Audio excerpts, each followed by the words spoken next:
Hi everyone, welcome to the metaverse.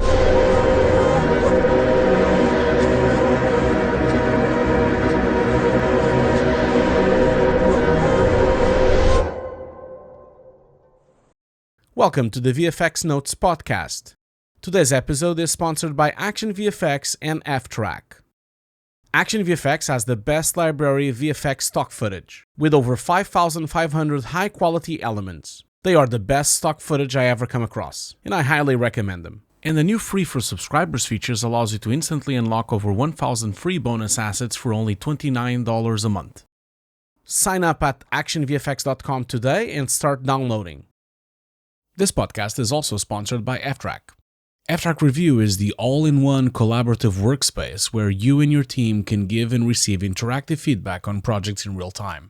Forget endless email threads, comments on the wrong version, or constant video calls. ftrack Review replaces all of that with a seamless back and forth.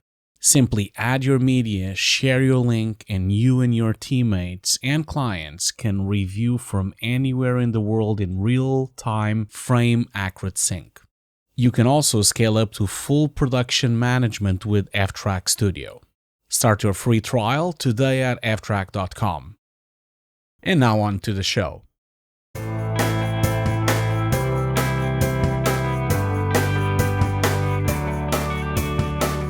Hi everyone, welcome to the metaverse with Ian Fales from Befores and Afters and Hugo Guerra from Hugo's Desk. Hi Hugo, how are you?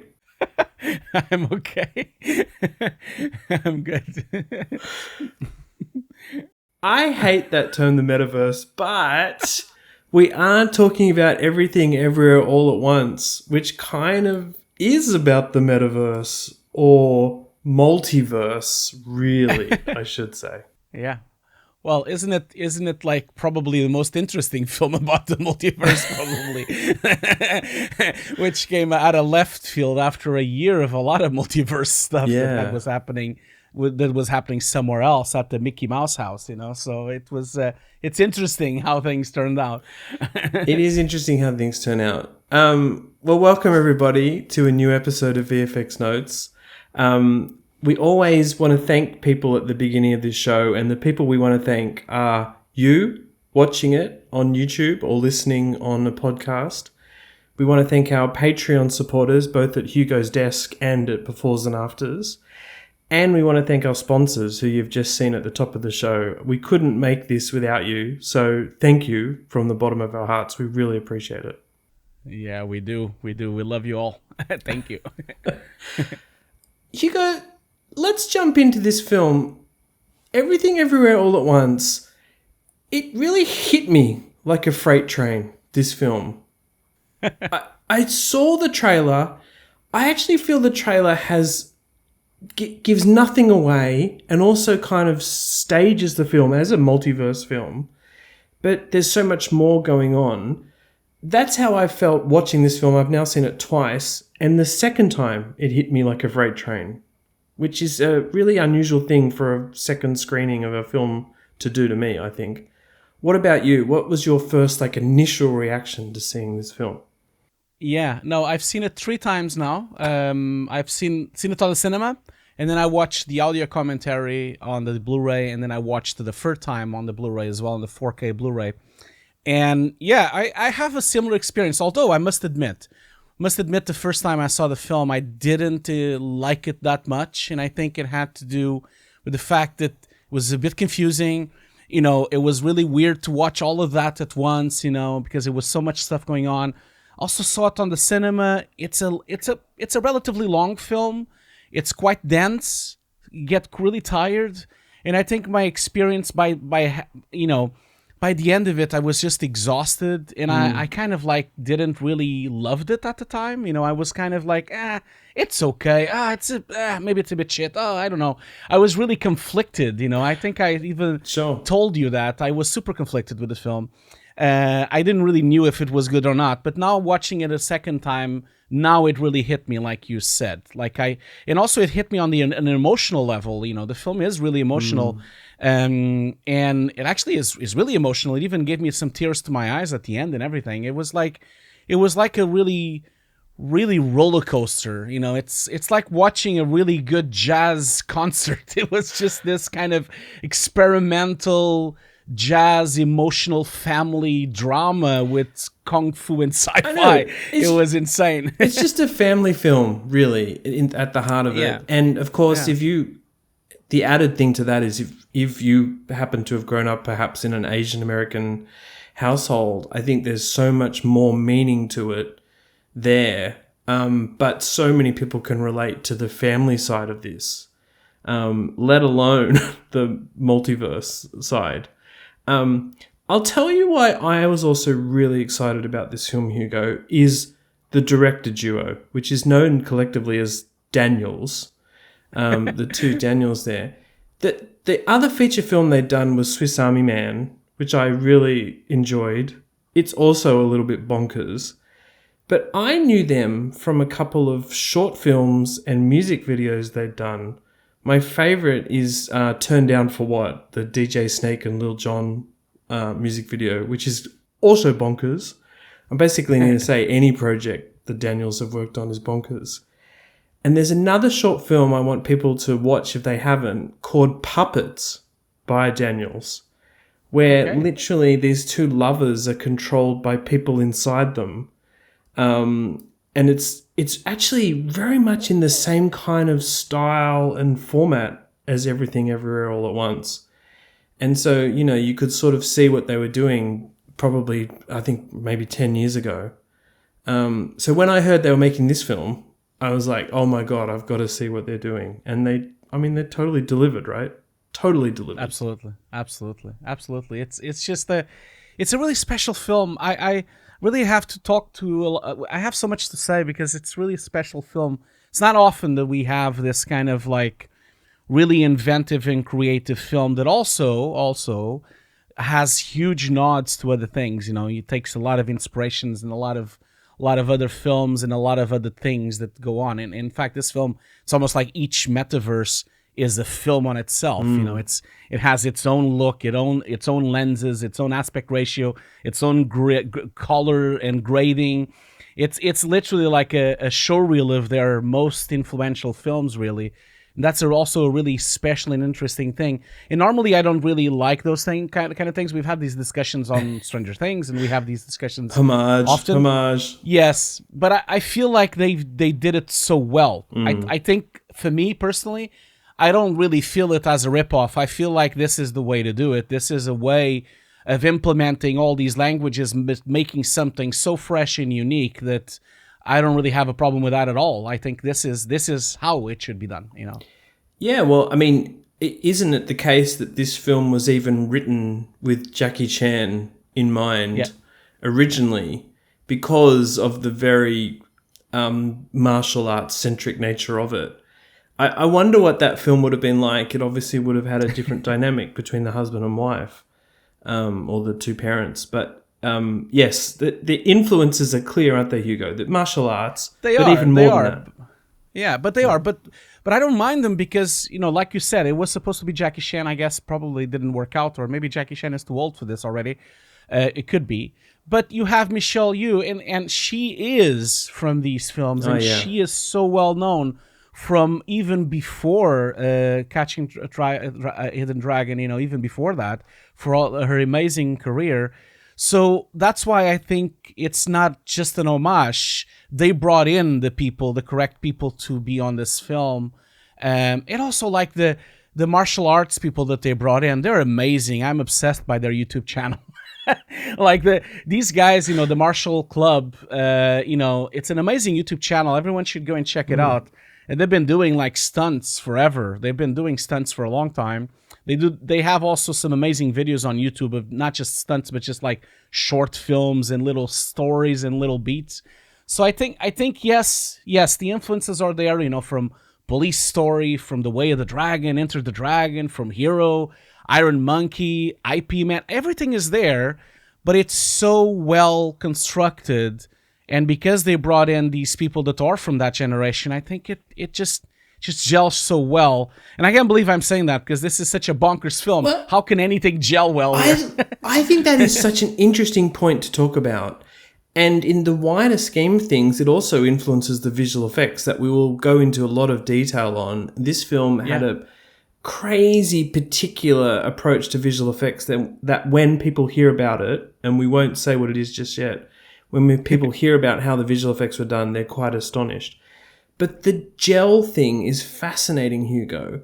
How do all these silly ideas that sometimes seem to stem from nothing form to be a cohesive, meaningful, interesting film? You've got a magical bagel. You've got a raccoon that's an ode to Ratatouille. You've got all these, and part of that comes from the multiverse side of it. You know, they can introduce crazy things. You've got the martial arts stuff. You know, you've got crazy characters. Somehow, though, they've, you know, spawned these ideas and made them relevant to the film and to the meaning behind the film, right? It does gel. Yeah. It does gel. It does. It makes complete sense, doesn't it? That's the thing. Even the craziest stuff, you know, the fanny pack fight and the butt plug stuff, you know, like it's all like, it's so nuts and out of this world, but then it really gels well with this family dynamic, you know, of the other things that could have happened to their lives. You know, you kind of see alternative realities, that maybe she would have been blind, maybe she would have been an actress and a martial art actress, maybe they wouldn't have been together, this husband and wife, maybe they would be even more together. This is why it connects so well, because for every joke and for every ridiculous thing, they follow up with a very poignant and very emotional tone, and that's why it works so well. It's not just like joke. Yeah. It has this rhythm of emotional ride, which is actually the best part of the film. I think the crazy stuff is cool and everything. It's like a music video. But the emotional part of the film really is where it all comes together, you know. So, yeah. And that rhythm you're talking about is also not just the storyline, but the look and feel of the film, right, Hugo? Yeah. There's a freneticism to it, and we'll talk about editing as well. But even just cinematography-wise, what you're seeing on the screen, it what's the word they use? It sort of pulses color, doesn't it? And let's talk about the cinematography. I bet you were pretty amazed by it, Hugo, when you watched it the 3 times. I was, and also like they talk a lot. The documentaries on the Blu-ray are really good as well. I really would recommend people to check them out. They're on the Blu-ray, but obviously they can also be found uploaded on YouTube if you want to look there. But always, you should always support the film as well. But yeah, DOP is Larkin Sapel. I think that's how I pronounce his name. I'm not entirely sure. It's really fascinating because he has not done much. He's quite young, you know. He was born in '85. He's a really new generation of cinematographers, really young. And yeah, of course, he's done also Swiss Army Man, and he also did a few shorts with them before. So they have a really big connection. But the fascinating thing about this film is the way they shot it. They used so many different lenses on this film, you know, so many different lenses. The main thing with this is really the lens choices for me, and that's why I think it gels so well, because they have this specific language per scene. You know, when they go to martial arts, they go to anamorphic lenses and cinemascope almost, you know, like 2:49 aspect ratio. When they're in a very emotional ride, it just goes to 16:9. It becomes a more normal drama look. But then sometimes when they go to the flashbacks, it becomes this kind of like 35 mil square of 4:3. You have like 4 different aspect ratios, which funny enough open and close. Even you see the gates opening and closing, which really has to. It's a really good concept because it opens to the metaverse. It opens to something, so that means you open or sometimes you close when they're having a claustrophobic fight. It really works really well. Yeah, the whole thing was digital. It was an ARRI Alexa Mini, and then, of course, this collection of huge lenses and cinema lenses that they've used. I love the way the film is shot, and this jump from aspect ratio to aspect ratio. It's just really fascinating. And normally it's considered blasphemy. You know, you can't do that. And it's like that's the thing with this film. Any rule is just thrown out the window. They don't even care. And I wonder, Hugo, whether some of that comes from the experimentation you can do in music videos, which these days, and for a long time, have felt very cinematic, right? Yeah. You can play with the technique really quickly to get a certain effect that you're trying to get. And then you can jump back to just normal stage shots of a singer. It happens in music videos.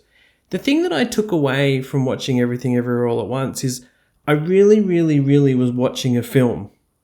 In this day and age when we're watching so much streaming and we're actually watching movies at home, I honestly felt like I was watching something made for the cinema screen. I know that kind of terminology gets talked about a bit, but that's actually how I felt watching this. And luckily I've seen it twice on the movie screen.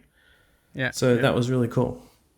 I think I completely relate to what you're saying, and I think it has to do with these aspect ratios and these lens choices. Most of the lenses, especially on the fight sequences, they are the type of lenses that they would use on an action-packed Hollywood film. The film has a size, doesn't it? It has a scale. It looks big. It looks wide. It's like, and it has to do with the cinematography as well. Like, they stay and linger on shots. They open up. It's super wide always. When they're fighting, and you see the whole thing. There's no fast cuts to hide the action. There's nothing there. You're really there with them watching.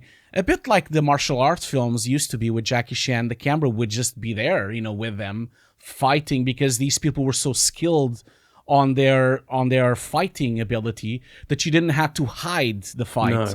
To try to kind of make it look like they were punching harder or something, because these people are really pretty much punching and really pretty much kicking, really. Yeah. But I think also the language of the film, in terms of the cuts, the way that they cut from multiverse to multiverse by just doing the oldest trick on the book, by just doing jump cuts and matching the framing, matching the lenses, especially when you have these scenes where she's like moving her head and all the multiverses are jumping from one to the other. All these really pretty much music video tricks and commercial tricks. I think you really hit on the nail on the head there. Like it has to do with the editing, the film way, the cinematography, but also the visual effects, like you've mentioned. This is in nature a commercial. It really is. It uses commercial languages and uses music video language to make a film. And I think that experimentation that you see on music videos and you see on commercials has been really well transferred to a film. And that is very rare. Usually this gets lost. It gets lost in the translation because either the film doesn't have a budget for that, or the film doesn't really have the correct people behind it to actually bounce ideas like this. This film felt to me like a big experiment that could have went wrong, but it went well. Went actually really well.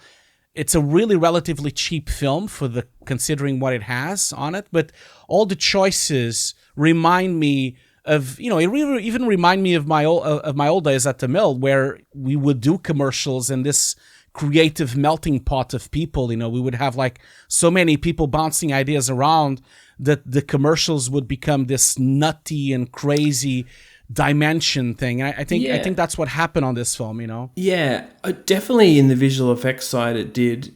I wonder too if that's something else that is really obvious about the making of this film, which is, yes, to get any film made, you need a team and a workflow and a studio behind you these days. But here, they've kind of done it like an indie film. I mean, it is an indie film. It's released by A24, and it's indie in that way. But it is, it's 15 million. I mean, it's really cheap for these days. Considering these days, of course, it's the budget of Pulp Fiction, but it's like even Pulp Fiction was considered small at the time as well. But I just feel like they are making their decisions as like they were making a music video. In a fun way. I mean, there's some hilarious behind the scenes docos out for this film where like they're even chatting to the editor, who's Paul Rogers, and they're like, it's in the middle of COVID. They're wearing masks, and they turn the camera on themselves, and they say, "Paul, what is the most amazing thing about working on Everything Everywhere All at Once?" And Paul goes, "I don't have time for this." As most editors probably would say when they're deep in the cut. I just think that totally, of course, represents the style of the Daniels. And the chaos probably aids immensely in the final result on screen. It's the guerrilla style. It's like I mentioned on the jazziness of it, and the guerrilla style filmmaking that really helps this project. And I think, like you said, on the visual effects side, that's the fascinating thing. Pretty much if you look at the credits, there's 9 people on the credits of the film, and there are there are hundreds of visual effects shots on this film. But I think it really reminds me of commercials. It really reminds me when I used to work at the mill and I used to work in commercials. You have this kind of no rules are going to be in play. If you have to deliver something really quick and you have a relatively low budget, you basically try to, when you have less, you try to create more alternatives. You do shortcuts. And that's what they did here. They have this amazing creative team, which helps that they did it for a long time. When you have more time, creativity can come up, and when you kind of at that stage, when you have few people, you stop having to need a pipeline, really, to be honest. And I'm not disrespecting any commercials house. Of course, they have a pipeline, but what I'm talking about, they don't have such a strict pipeline, a pipeline that would actually if they used the proper visual effects pipeline on this film, they wouldn't have been able to deliver the film. Just by the sheer fact of trying to comp all of this with EXRs, for example, inside an application like Nuke, it would have taken forever. They would have been really problematic to render it. It will be problematic in storage. The whole thing of having a proper pipeline to do a job that has 500 visual effects shots, it becomes impossible, because then you need 50 people or 100 people to try to deal with that. They were only 7 people on the project. So they had to do, the typical way of each man for itself, almost like each of the artists is dealt with a few shots and they just do it as they see fit. For me, I think that's why this film is so special. This is the YouTube generation. This is the younger generation coming into Hollywood, and I think for me personally, this is the first of many. I think this is like a new way of filmmaking. Yeah. Well, I think you're dead right, Hugo. Everyone at home, we can all see how excited Hugo is about this film. I think he just loves that it's tapping into a new kind of filmmaking. I totally agree. And seeing as you brought up the visual effects, Hugo, you're exactly right. It's a 500 plus visual effects film, which is quite a lot. We often talk about 2,000 visual effects as being the norm these days. At 500 is still plenty. But what's so fascinating, as you've also kind of mentioned, is that 90% of the 500 plus visual effects shots were done by only 5 artists. And of course, a couple more contributed during production. I mean, that is kind of insane for any film. Now, what it reflects is also what you've mentioned. But it's not insane for a commercial, you see. This is the thing. No. In commercials, this happens all the time. It happens all the time. But I also think it reflects the Daniels experience, which is commercials, music videos, short films. They'd done a feature film, and I think they knew that when you send off your shots to a visual effects studio, there's a pipeline. There's a way that these shots get reviewed and talked about. I think Everything Everywhere All at Once was their way of not doing that and having a close knit team near them, which was led, by the way, by Zak Stoltz. He was the VFX supervisor and an artist. Everyone seemed to work on their own to make these shots at home as well, by the way, because it was made during COVID. But yes, the small group of artists working on so many shots for a film is still super unusual, unless it's an indie film. indie film, right? So I think I think that is amazing. Also, because when people watch the film, they seem like huge visual effect shots. There's They do. particle sims and crazy stuff happening, and Michelle Yeoh going into the multiverse. I mean, it feels bigger than perhaps even the artists perhaps realized when they're working on it. But that's how commercials have been doing it for years. Like when you watch these big commercials that win the Visual Effects Society and everything, they look big, but they actually are not. Like, that's the thing. Sure. That's the trick that most of these filmmakers that work in commercials and music videos have really nailed in, which is to make something that looks gigantic and expensive, but actually, no, it wasn't expensive at all. It was just like, it kind of looks expensive. I feel like that approach really works for a film like this. With these many VFX, especially with all the multiverse, especially, there's scenes on the film where you basically are jump cutting between 200 different multiverses. There's parts where you have frame by frame cutting of multiverses, where you have hundreds of visual effect shots, which of course these shots were just pretty much a Photoshop almost image, because they are almost stills. They're almost not even moving. But to do this on a VFX company, it wouldn't work, because you would have had to have the budget in place, and then they would have to allocate all the different artists for these shots, and then they would have to put it on the pipeline. Then they would have to have, like you said, the review system. All of this would have been lost in translation. The film would have cost millions and millions in visual effects. The bouncing around of ideas would not be effective. This is the smartest way of doing a film like this, because if you have a small team of creative people, then you can really own down on the creativity of it. And kind of felt to me like they were just letting these people loose. These people were just making stuff up, and then whatever happened to be on the Dropbox folder, they would use. That's kind of the feeling I had. And they say that on the documentary, the audio commentary. They say, we had a Dropbox folder and they dropped stuff there. And it was like, my God, this is insane. But this is really like artistry at its highest level. I find it fascinating. Obviously, there's one thing I wanted to mention regarding visual effects. Yes, there is true, it's only 9 people credited on the film. Supposedly it was only 5 artists working on it. But there is the contribution of Rotomaker and Noah Graphic Studios on the film as well. And they are a like Rotomaker is a huge rotoscoping company. They have 700 people employed. So I'm not entirely sure how many people painted and rotoed for the film. That is unclear. And this kind of reminds me what we used to do at the mill. We used to have the commercials, then we would send all the roto to Trace in India, and then it would come back. I would never even know how many people actually worked on the roto. So it could be that you have a lot more people working on the film on that side, on painting and roto. But obviously painting and roto is not the same kind of work that goes on to the kind of shots. No. These kind of shots are experimental visual effects. It's a different skill on it altogether. Yeah. I think the 5 to 7 to 9 people credited represents the artistic direction of some of these shots.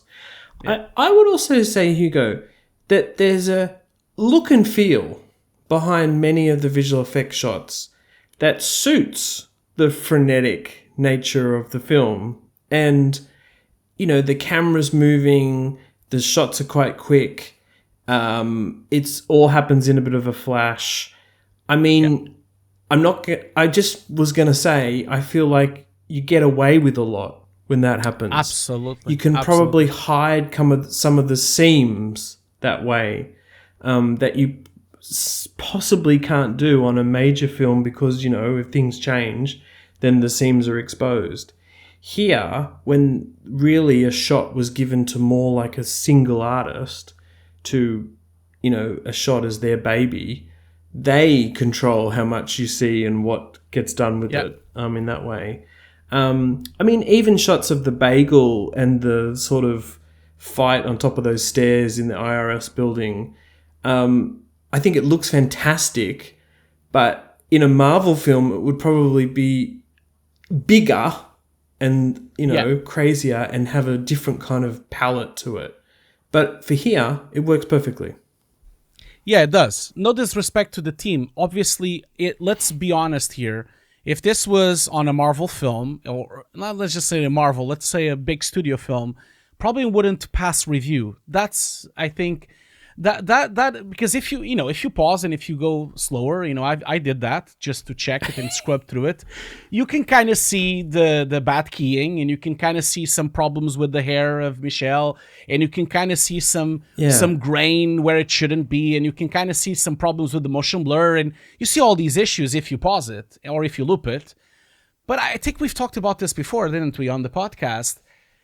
Like, there are a lot of, I think you told me that. You told me that there's a lot of actual people on the industry starting to kind of question all of this reviewing, and all of this high quality standard. Well, they call it let's say it, pixel fucking, don't they? Yeah, exactly. And did anyone bring it up about everything all at once? No one cares. No one cares. Exactly, because the film is awesome. That's the thing. I think this is a lesson to everyone. Like, if you do great shot design, doesn't fucking matter if the motion blur is wrong or if the grain is wrong. It doesn't matter. No. That's the thing. And zooming in 800%, it's pointless at this stage. Yeah. Because they wouldn't have, none of the shots probably would have gone through QC. Most of these shots on some facilities, they wouldn't even been approved to be shown to the director. That's, I think, the funny thing about this. Because they are basically getting the shots directly. This doesn't even happen. They have a Dropbox and artists send it to there. There's no VFX supervisor checking. There's no production. There's no people around. They just talking directly to the director. And I know this is not ideal for a lot of films, but on this film, it's the correct approach for a film like this. And I find that this fascinating. That's why I was saying this is, for me personally, this is a bit of a turning point for filmmaking, I hope. I hope it will be.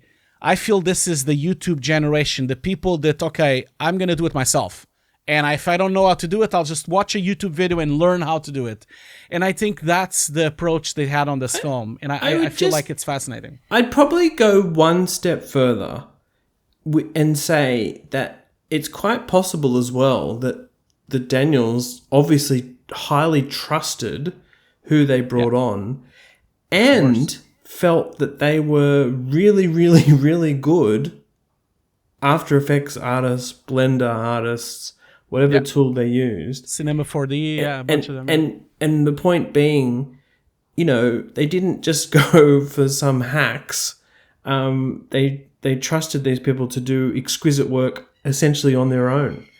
I mean, that's not always possible in these big studios either, is it, Hugo? Because you have people at different levels. So they've kind of, in some ways, gone for the best of the best in what they know, which is, that music video, short film, indie kind of nature. And again, I feel like it's just suited to the film. Suited to the film. It is. But this is a really big problem right now in the industry. It is like not just the pixel fucking, but also the creative aspect of nature of it. That's why a lot of people, I meet a lot of people, including myself, like that kind of left some of that industry behind because we kind of wanted to work in a more creative manner. I feel like sometimes the industry forgets that we are artists and that we are doing visual effects for an artisty side of things. Sometimes it becomes a bit too mechanical and becomes a bit too much like factory work. And I feel like that was not the case here at all. But there's one thing I wanted to bring up, Ian, because I think it's the key for this to work. The reason why I think, in my view, this works is the way it was shot and filmed, and this trifecta, this connection between the VFX, the editing, and the cinematography, and the way that it was shot and edited, it really helped. A lot of the VFX, a lot of the shots, some of the editing cuts could have been a VFX, but they just found cheaper solutions in editing. The same way that on practical effects, they had wire work, they had amazing production design, like shout out to production design, Jason Kazvardai, I think that's his name. I hope I pronounced it correctly. Shout out to his production design and production design team. The way that this film was approached was to always only make something that would look amazing on screen, but anything that was off screen was not going to be touched. Yeah. And I feel like that is an approach, of course, a very effective budget way of approaching something, but also it lends to a lot of creative solutions. The funniest for me is that on the background, they could not afford to light up all the computers on the IRS screen, on the IRS room. So what they did was the background computers are just prints glued to the monitors, pretending that they're Windows screen. And guess what? It looks fine, doesn't it? It looks just fine. Didn't even notice until I read that or saw that myself. Yeah, love it. But this is why these people are on top of their game. The production design and the editing and the cinematography and the VFX here are collaborating completely to do as much as they can on practical on camera, and whatever they cannot achieve on camera, let's think about it later. But they really try to achieve as much as they could on camera, especially for the fights, and especially for the amazing set destruction that they were going on here with the chairs and the bulk, everything kind of going to nuts, So yeah, I particularly love. I love a few sequences, and let's talk about some of them, Hugo. I particularly love Jamie Lee Curtis martial arts kicking down the stairs, the stairwell. And of course it's wire work. Of course it's heightened because it's slow-mo and there's sort of, race against the clock to stop the kick, basically. But even that is just some really nice visual effects work to hide the wires and make it look like it was really happening. Bread and butter stuff, perhaps, this day and age. But I thought that was super convincing. Yeah, it is. But it has to do with the way that they approach the martial arts.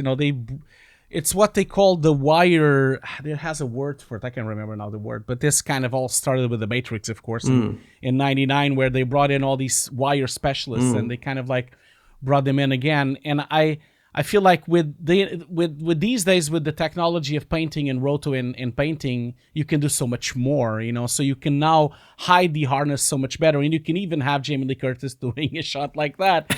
There was very few face replacements on the film. There's a few shots, especially on the fanny pack fight. They replaced the faces of some of the stunts because some of the stunts were very dangerous, especially the one that really cringed me, man. The one that he hits the neck on the floor. My God, that's so painful. Oh, yeah. It's such a pain, but he actually does that. That's his speciality. That dude does that. It's just so crazy. Another one that I love and has got a lot of attention out there is when Evelyn first verse jumps, and that's basically she's the camera's on her and she rallies back towards the janitor's cupboard. There's a couple of those in the film. And it's sort of really interesting the way they shot that, isn't it, Hugo? Where, they'd shoot Michelle on this chair against green screen, effectively, or also matched with real photography from that actual set. But they would shoot her against green screen just at a slow frame rate. Then they also had LED panels for lighting, reflections. But then the background plates are stepped background plates shot by the director on one of those, gyro camera things just at random locations when he was like filming or on holidays or something like that. And then all combined, with the right kind of whoosh and extra stuff to make her look like she's jumping verse. I loved it. I totally bought it and loved it. Yeah, and it's so you see this is another example of something that would not happen on a normal production. On a normal production, they would have gotten the B team to go and shoot all these plates, and then all the plates would be filmed. They would have probably spent days and days filming these plates, and then they would come back. It would have costed a fortune. The entire thing, if you really pause, it looks a bit crap, the footage that is on the background, but it doesn't matter because it's so processed with distortion and blur and glows and squashes and stretches that it doesn't matter. It looks amazing anyway. Yeah. And what you just mentioned, there are two two different approaches that are amazing here. The one you mentioned with the LED, that's the second time that she jumps, which is all done in green screen. Oh yes, I believe she was filming in France. I think that was during COVID. They had to do pickups. There's a lot of shots like that, actually. Oh yeah, where she's actually comped into the RV van, because she was not possible. They couldn't do the pickups because of COVID. So there's quite a lot of shots like that. But then there's the second version of what you just mentioned, which is the real version, like which they've shot for real, with Michelle on a chair going through the corridor with the camera going behind her, I guess, and the camera going really fast, and then different speed rates on the camera. So there's like a complete practical one, which they say there's no VFX on that one, which I believe, because it looks like there's no VFX on it. And then the other one, which is completely done in VFX. They're both seamless, but they are both so different in language. But on a film like that, it doesn't really matter. I feel like this way of working is really fascinating. The way that they have a problem, it's the troubleshooting. You know, they had a problem. You know, she wasn't available, and so they made up a way of doing it. And it looks different from the other one, but who cares? It's the multiverse. It's like different. You know, it doesn't matter. Although some of it is connected via a glass fracturing look and feel. You know, in that IRS sequence as well. Yeah. Which. Again, I think it's all about communicating that this is a multiverse. You know, it's not real. There's something weird going on here. And we, as an audience member, we kind of get it then, you know, when we see that. And I imagine it's not a super, super difficult visual effect to pull off. No. But it's very effective. It's not. But it's also very effective because they have the lights on set synchronized with the action as well, and they have puffs of wind as well synchronized with the action. Even when they do the jumps, you know, especially when the daughter and the mother are fighting at the end and they jump from place to place, you really feel the lighting interaction on them because they had them on set. You know, I think, again, that trifecta, that combination between cinematography, effects, and production design where they worked so well there, I find it fascinating. There's also, like, besides all these amazing, really stylized VFX, there's a lot of invisible VFX as well. We already discussed the wire work and the removal and the painting. And, of course, comping Michelle into shots because of COVID. But there's also, like, this corridor shot where the daughter is explaining, and they remove Jamie Lee Curtis from the shot. Yeah. She was on the entire sequence behind her, and it's very well made. Like, you don't see I had no anything. idea until Zach told me about that. And not only is, like, that just great paint work and comp work, the lights are strobing. Of course, there's an action fight sequence going on. That's total invisible work. I also loved that in some of the flashback sequences, there's clearly like some sort of de-aging going on with the characters, which you didn't really know was like, is that youth makeup or is it some kind of de-aging work? I remember talking to the team and they said they pushed it a bit far at first, some of the de-aging VFX. And they just brought it back. And because it goes by so quickly, you know, they could get away with more than, say, if you had to hold on a frame for 2 minutes or something like that. But even that I see as invisible effects work, the de-aging. Yeah, and I think the de-aging I'm sure it's a combination of both of them, but it also helps that they have so much grain on top and they have this kind of 70, 60 look to these shots that actually hides a bit of it as well, because it's a bit glowy and a bit softer because it's pretending it's an old piece of footage. I think that also helps. This is and it's funny you talked about the aging, man. This is amazing to see on this film. James Wong, he's 91 when he's doing this film. He's 91 years old. Everyone, of course, knows him. I mean, he's done hundreds of films over the years. He's 93 now, like he's actually still working, doing mostly voices now. But the cast is amazing on the film. We didn't mention on the beginning, there's so much to talk about, but the cast is amazing. And I think James Wong sometimes steals the show on the film. Totally.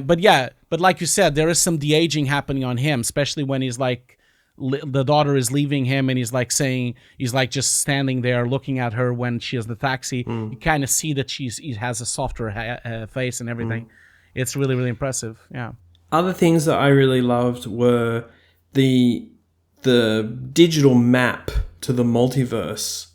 I thought kind of worked really well. It was sometimes on a device, it was sometimes on a monitor, or just overlaid on the screen. I mean, that's got to be designed and comped in, and that just sort of worked as a storytelling tool.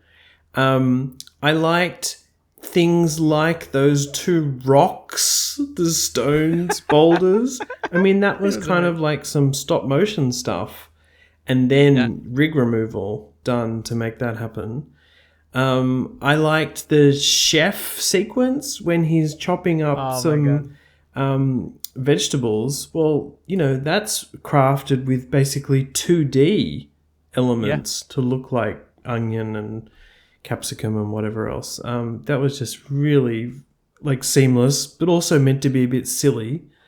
So that worked. But it's so effective. But another example, that would have been on a typical pipeline. It would have been a particle system. They would have modeled every single piece of food. They would have done. It would have been like by probably 3 people working on that shot.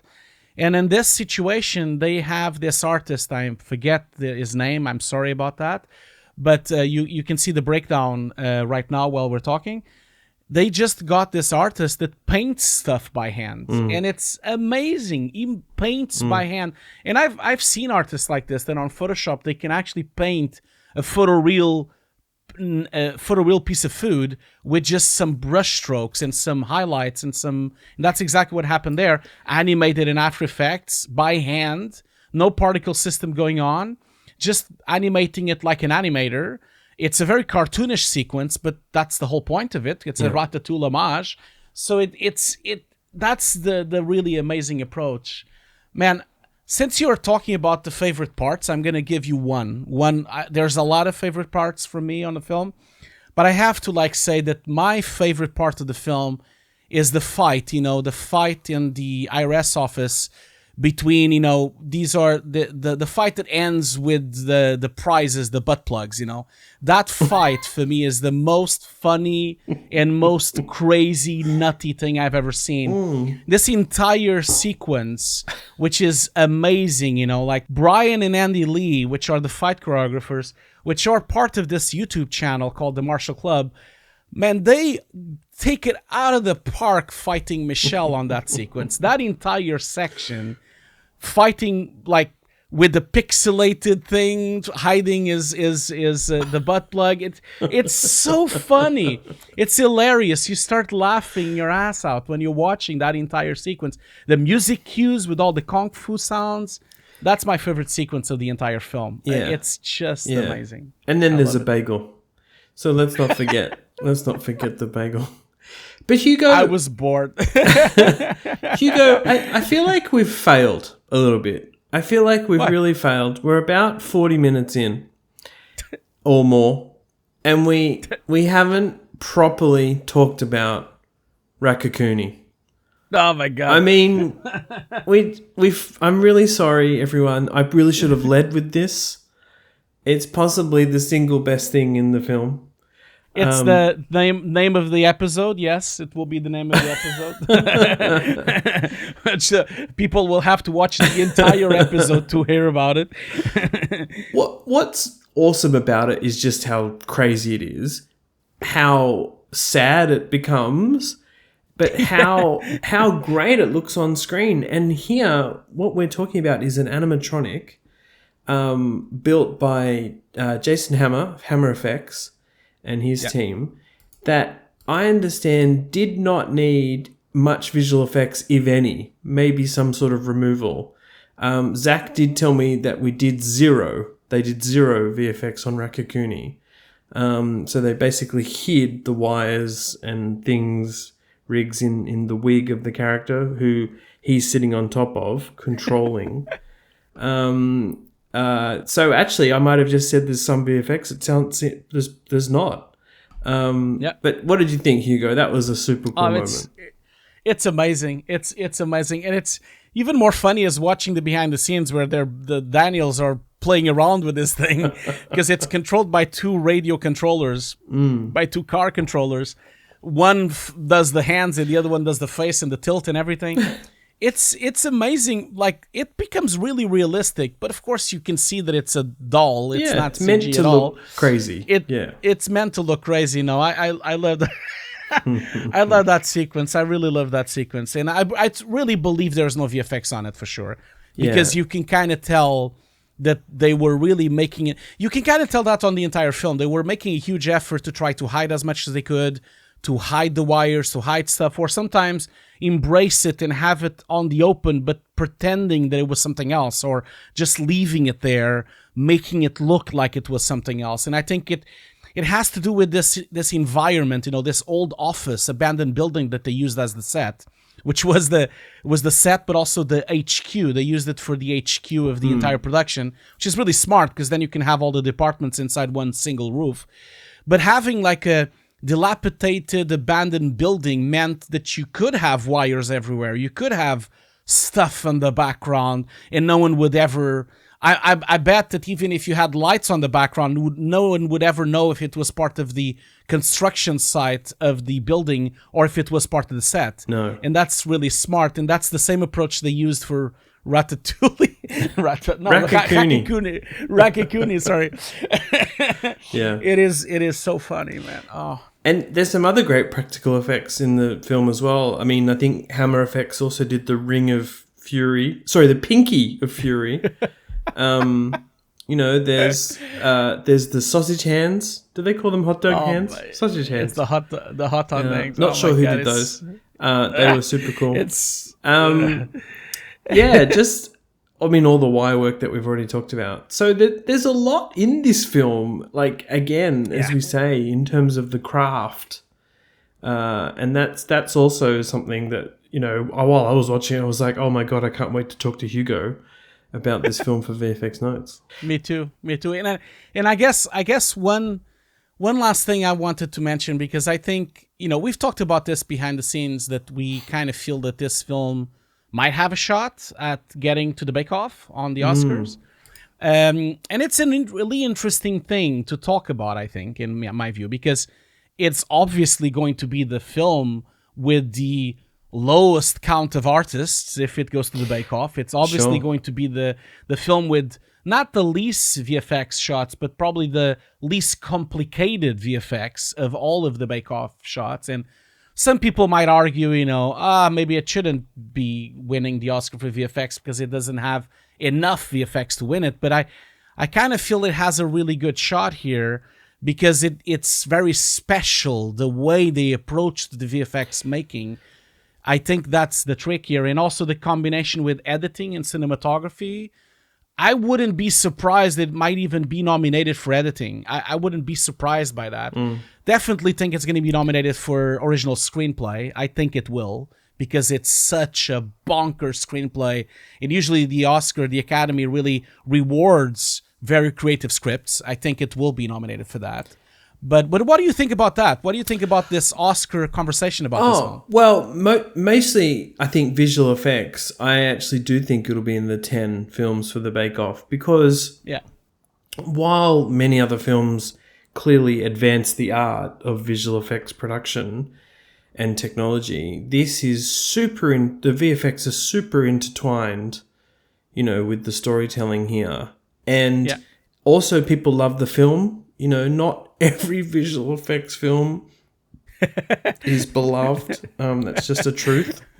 Yeah. But kind of in the same way that Ex Machina broke through with meticulous and beautiful visual effects work, which many thought maybe wasn't breaking the mold of technology.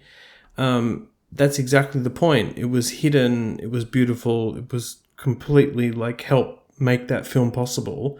You wouldn't be able to make Everything Everywhere All at Once without the contribution of these visual effects artists. I mean, it's just part of the Daniels filmmaking. That's just what it is. Yeah. So and then there's also the physical part of it, which most of the Oscar nominees, usually have a huge contribution in physical and practical effects together with VFX. True. This film has an enormous amount of practical effects. Yeah. And I think those kind of films usually do really well on the Oscars Bake Off, and even would be nominated. I don't think it will win, because I think on a year with Nope and Top Gun, it's difficult for it to win. But not to mention Avatar too. Yeah. Well, yes. I didn't mention because I haven't seen it yet. Of course, obviously it's going to be amazing, of course. But I think it would be fascinating if it got nominated. My hope it gets nominated for editing, VFX, and cinematography. I think it will be a stretch for cinematography because there's so much stuff this year. I think editing and screenplay, I think for sure will be nominated. VFX, I hope so. It probably won't win, but it kind of like feels to me like one of the most interesting VFX films for the last few years because of the creative approach to it and the method that it was achieved. And also, like you said, the way it's connected with the story. It could be really these kind of sleeper films that come into the bake-off. I guess the other one that I could expect as well that could maybe potentially do that as well, which is so creative, is Men as well, which has a very weird type of VFX going on there with deep fakes and faces replacements and everything. That could also kind of like sneak in. Can you imagine us doing a VFX notes on Men, Hugo? We're doing it. We're doing it. We're doing it. We're doing it. We'll do it, but we will struggle to properly convey what is going on in that film. So no, but I hope it gets nominated. It would be amazing for the industry to recognize the creative aspect of this film, and I feel like it would open up the floodgates for other creative artists to come into the fray. I feel agree. Maybe, and just to round out the Oscar discussion, I mean, it's pretty obvious as well that Best Actor will go to Raccacoonie. So, I mean, that's sewn up, right? Like, done deal there. Obviously. Yeah, it's such an emotional thing that he did. Yes. All right. Well, Hugo, it's been super fun talking about this. I'm going to do a plug for one of the issues of Befores and Afters magazine, which happens to feature Everything Everywhere All at Once, along with a whole bunch of other invisible effects films. That's issue number 5. Features a long interview with Zak Stoltz and lots of fun imagery as well. There's really cool behind the scenes things out there about this film. Also, whenever the Daniels do podcast interviews, they're such a duo that they're always fun to listen to. I would recommend people go and Google search those because, there's actually quite a lot of discourse about the film, which is really cool. No, you guys all should go and buy Before and Afters. That magazine is amazing. That interview is really cool. It's a great. I'm so happy that you're making this. Like, I can't wait to get the next issue. I'm so happy that you're making this magazine now, and it's pretty much a monthly affair now as well, which is nice. Yeah, it's really nice. It's gone monthly, which is super cool, super scary. But there's so much amazing content out there. I feel like it has to. But thanks, Hugo. Yeah, and anyone can find it really easily on Amazon. Pretty much, it's pretty much on almost every Amazon really that exists, isn't it? Yeah, so, basically exclusively on Amazon. You just buy it yourself. You track the package to your home yourself. That's kind of the point of it. And you sound bitter there. Well, I mean, people will know if they've had it from issue 1 that I used to send it out myself from Australia, and that was such a challenge. I feel like I was letting people down doing it that way, but now it seems so much easier to get on Amazon, which is really cool. Yeah. Awesome. Hugo, it's been so much fun talking about this film. Thank you, everyone out there, for listening and watching. Thank you to our Patreon supporters, our sponsors, and for people who simply like and subscribe to the podcast. And thank you, Hugo. What a fun film to chat about. It was, yeah. Thank you. Thank you, everyone. See you later. Bye. Bye.